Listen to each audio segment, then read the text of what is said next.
En nuestro recorrido a través de la Biblia, entramos en el terreno del Evangelio según San Marcos. El Evangelio de Marcos es cronológicamente el primer evangelio que fue escrito. Fue realmente uno de los primeros libros escritos en el Nuevo Testamento, no el primero, sino uno de los primeros. Probablemente fue escrito en Roma antes del año 63 después de Jesucristo. Este hombre Marcos fue uno de los escritores del Nuevo Testamento que no era uno de los apóstoles. Ahora, Mateo fue apóstol y, por supuesto, Juan lo fue también. Lucas era un amigo íntimo del apóstol Pablo. Juan Marcos fue quien salió con el apóstol Pablo en su primer viaje misionero. Juan era su nombre judío, mientras que Marcos era su sobrenombre en latín. Hechos capítulo 12, versículo 12 nos dice: Y habiendo considerado esto, llegó a casa de María, la madre de Juan, el que tenía por sobrenombre Marcos, donde muchos estaban reunidos, orando. Esa fue la ocasión en que Simón Pedro fue soltado de la cárcel. Realmente esta es la primera referencia histórica que tenemos sobre Juan Marcos en las Escrituras. Evidentemente su madre era rica y una cristiana destacada en la iglesia de Jerusalén. Y al parecer la iglesia se reunía en su casa. Juan Marcos era sobrino de Bernabé. Pablo nos informa de esto en su carta a los Colosenses, capítulo 4, versículo 10. Y al parecer era hijo espiritual de Simón Pedro, porque cuando Pedro escribió su primera epístola, en el capítulo 5, versículo 13, dijo: La iglesia que está en Babilonia, elegida juntamente con vosotros, y Marcos mi hijo, os saludan. El Evangelio según San Marcos por mucho tiempo ha sido considerado como el Evangelio de Simón Pedro. Creemos que hay evidencias que confirman tal punto de vista, pero estas las consideraremos dentro de un momento. Juan Marcos se asoció con Pablo y Bernabé antes de su primer viaje misionero. En Hechos, capítulo 13, versículo 5, dice: Y llegados a Salamina, anunciaban la palabra de Dios en las sinagogas de los judíos. Tenían también a Juan de ayudante. Pero este hombre volvió atrás en Perge de Panfilia, y parece que Marcos era un poquito cobarde. No creemos que debamos defender a Juan Marcos por haber regresado, por haber vuelto atrás. Pudiera haber tenido alguna excusa, pero nos parece que él había fracasado. Sin embargo, es verdad que más tarde Juan Marcos salió bien. Ahora bien, Pablo no quería llevar a Juan Marcos en su segundo viaje misionero, pero su tío Bernabé quería llevarlo. Parece que Bernabé era un buen tío y estaba dispuesto a perdonarle. En Hechos, capítulo 15, versículos 37 y 38 leemos: Y Bernabé quería que llevasen consigo a Juan, el que tenía por sobrenombre Marcos, pero a Pablo no le parecía bien llevar consigo al que se había apartado de ellos desde Panfilia y no había ido con ellos a la obra. Ahora eso nos hace pensar que Pablo creía que Marcos había fracasado. En el versículo 39 del mismo capítulo 15 de Hechos dice: Y hubo tal desacuerdo entre ellos que se separaron el uno del otro. Bernabé, tomando a Marcos, navegó a Chipre. En realidad sabemos muy poco en cuanto al ministerio de Juan Marcos. Lo que sí sabemos es que al fin Juan Marcos salió bien. El apóstol Pablo, escribiendo su última obra, la segunda epístola a Timoteo, en el capítulo 4 y versículo 11 dice: Solo Lucas está conmigo. Toma a Marcos y tráele contigo, porque me es útil para el ministerio. Siempre ha existido la pregunta de si Marcos forma parte de la historia del Evangelio o no. Y mientras estamos dirigiendo nuestra atención a este tema, quisiéramos aclarar que personalmente no creemos que haya base alguna para creer esto. Se dice que este hombre Marcos recibió los hechos del Evangelio de Pedro. Otros dicen que recibió la explicación del Evangelio de Pablo. Estamos más dispuestos a aceptar lo primero. Ahora, ¿por qué hay 4 evangelios? En primer lugar, porque fueron escritos a diferentes grupos de personas. El Evangelio de Mateo fue escrito para la nación de Israel, especialmente para el hombre religioso. El Evangelio según Marcos fue escrito específicamente para el hombre romano, y era especialmente apropiado para el tiempo romano. Fue escrito para el hombre poderoso. Los romanos fueron los que gobernaron al mundo durante un milenio. Y el Evangelio de Marcos fue escrito para tales personas. Los romanos habían sojuzgado al mundo y realmente habían traído la paz, la justicia, las buenas carreteras, la ley, el orden y la protección. Pero era una paz forzada. El pie de hierro de Roma pisaba al género humano y tuvo que pagar el precio. Roma era una dictadura poderosa. El doctor D. S. Gregory lo ha expresado así: el romano debía procurar, con un poder humano, el perfeccionamiento de la humanidad, subordinando al individuo bajo la autoridad del Estado, haciendo al Estado universal. Para ello debía tomar la forma de ley que era controlada por principios políticos, de los cuales un aprecio por la ley y la justicia era muy conspicuo. Robert D. Culver, en su libro sobre las profecías de Daniel, dice que el Imperio Romano le dio al mundo el tipo de paz que la Liga de las Naciones y ahora las Naciones Unidas tratan de darle al mundo. Este tipo de paz ya había sido probado por los romanos, y era una paz incitada por el mundo, forzada sobre el mundo, y guardada en las manos de un hombre muy poderoso. El mundo de hoy, por supuesto, busca de nuevo la venida de aquel hombre poderoso. El romano también buscaba ese tipo de persona. Roma representaba un poder humano activo en el mundo antiguo y conducía a una dictadura. El poder realmente era posesión de un solo hombre, lo que era algo muy peligroso. Eso todavía hoy en día es algo peligroso. Y quisiéramos citar una vez más al doctor Gregory con respecto a esto. El romano, dice él, era el obrero más poderoso, el conquistador, el organizador y el soberano. El hombre que era el César podía regir el cetro del imperio universal. El César y el cesarismo constituían el último resultado inevitable del desarrollo romano.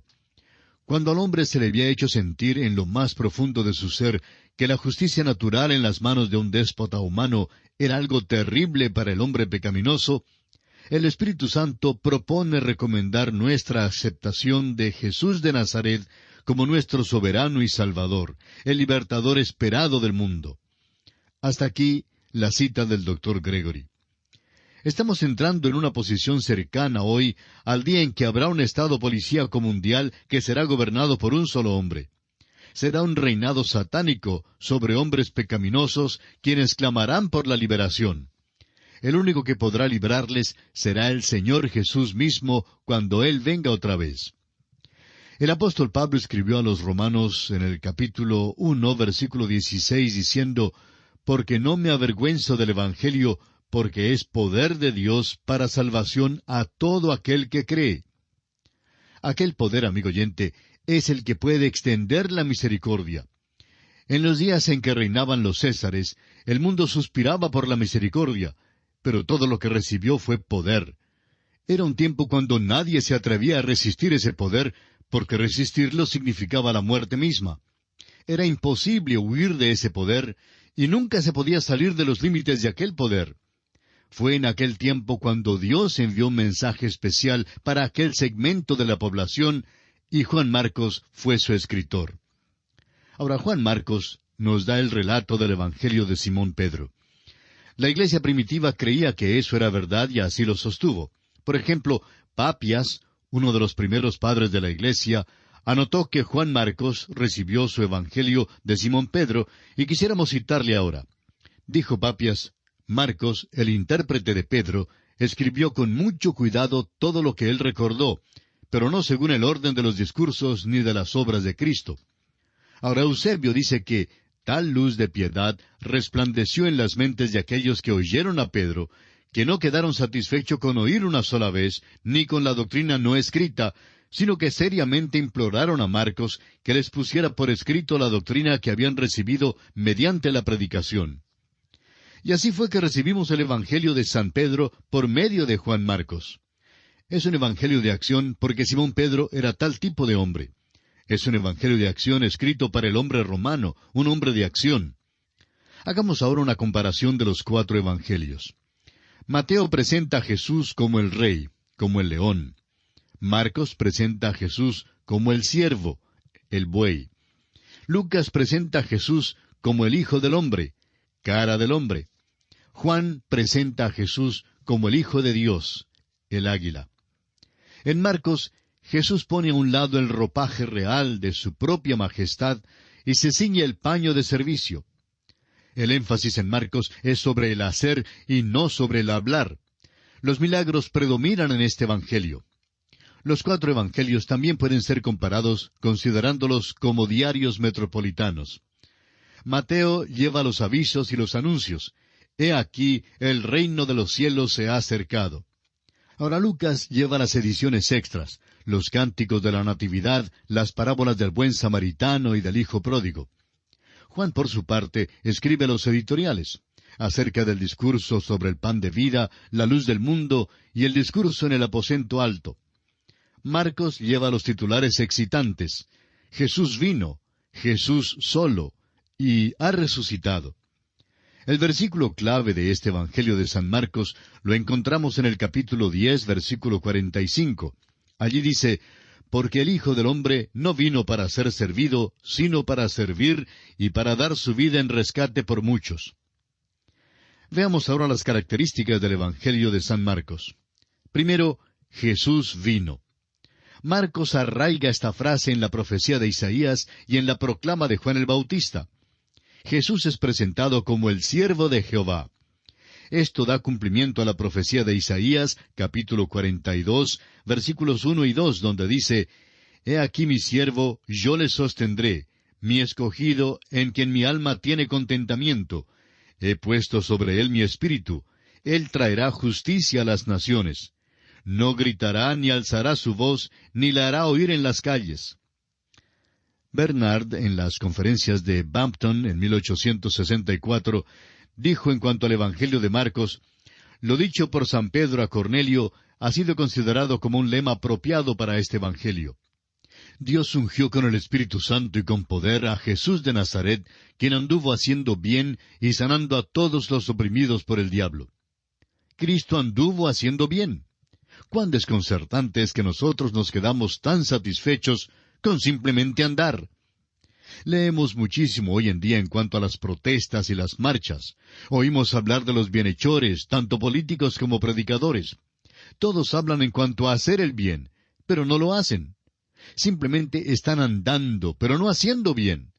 El Señor Jesús vino en toda la gracia de su humanidad y en la plenitud de su deidad, haciendo el bien. Pero este es solamente el principio del Evangelio.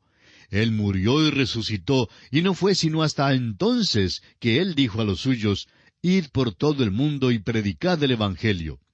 El Evangelio había sido completado. Hoy en día, este es el Evangelio. Ahora, el estilo de Marcos es breve y brusco, pertinente y eficaz, corto y de lectura agradable. El Evangelio de Marcos es libre de toda verbosidad excesiva y va directamente al grano. Este es el Evangelio de acción y logro. Aquí Jesús no está adornado de palabras ni de narraciones, sino que está ceñido por la acción. El Evangelio según San Marcos está escrito en un estilo simple. Está diseñado para el pueblo. Es interesante notar que la conjunción «y» ocurre más que cualquier otra palabra en este Evangelio. Se dice que ocurre unas 1331 veces. No las hemos contado, amigo oyente, pero si lo duda, bien puede contarlas usted mismo. Francamente, si hubiéramos entregado una ponencia, un ensayo, un examen en la universidad con tantas íes entrometidas, pues nos habrían calificado de 0. Sin embargo, es una palabra potente cuando se usa correctamente. Es una palabra de acción y significa que algo va a seguir. Hay muchos predicadores, especialmente entre los jóvenes, que hacen uso de la palabra «y». Pero el momento en que dicen «y», amigo oyente, tienen que seguir diciendo algo más. No se puede dejar de hablar después de la palabra «y». «Y» siempre denota más acción. Marcos escribió este Evangelio en Roma, evidentemente para los romanos. Los romanos eran muy activos y aprobaban el poder y la acción. Ellos querían saber la respuesta a esta pregunta. ¿Es poderoso Jesús para hacer el trabajo? Este Evangelio es lo suficientemente breve como para que un hombre que esté muy ocupado lo pueda leer. Se cita pocas escrituras del Antiguo Testamento y se explica las costumbres judías, lo cual da prueba adicional de que fue escrito para extranjeros. Mateo nos da una genealogía porque un rey tiene que tener una genealogía. Ahora Marcos no nos da una genealogía porque un siervo no la necesita. Un siervo tiene que hacer el trabajo. Y vamos a ver esto en este Evangelio porque Jesús es presentado aquí de esa manera. Veamos ahora un breve bosquejo de este Evangelio según San Marcos. Encontramos aquí las credenciales de Cristo. Primero, Juan presenta al siervo. Esto se encuentra en el capítulo 1, versículos 1 al 8. En segundo lugar, Dios el Padre identifica al siervo. Marcos 1, del versículo 9 al 11. En tercer lugar, la tentación inicia al siervo. Capítulo 1, versículos 12 y 13. En cuarto lugar, palabras y obras ilustran al siervo.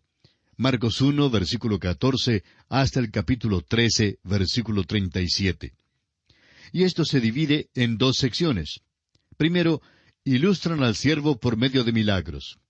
Milagros de sanidad física, milagros sobre la naturaleza, o sea, naturales. Milagros sobre demonios, o sea, espirituales. Y la resurrección de entre los muertos, o sea, lo sobrenatural. También estas palabras y estas obras ilustran al siervo por medio de parábolas y enseñanzas. Primero, parábolas. Segundo, por enseñanzas misceláneas. Y tercero, por incidentes. Y en quinto lugar, encontramos que la muerte, la sepultura y la resurrección garantizan al siervo, y esto lo encontramos en el capítulo 14, versículo 1, hasta el capítulo 16, versículo 20. Todo esto, amigo oyente, había de introducción. Y ahora vamos a entrar en el estudio del capítulo 1 de San Marcos.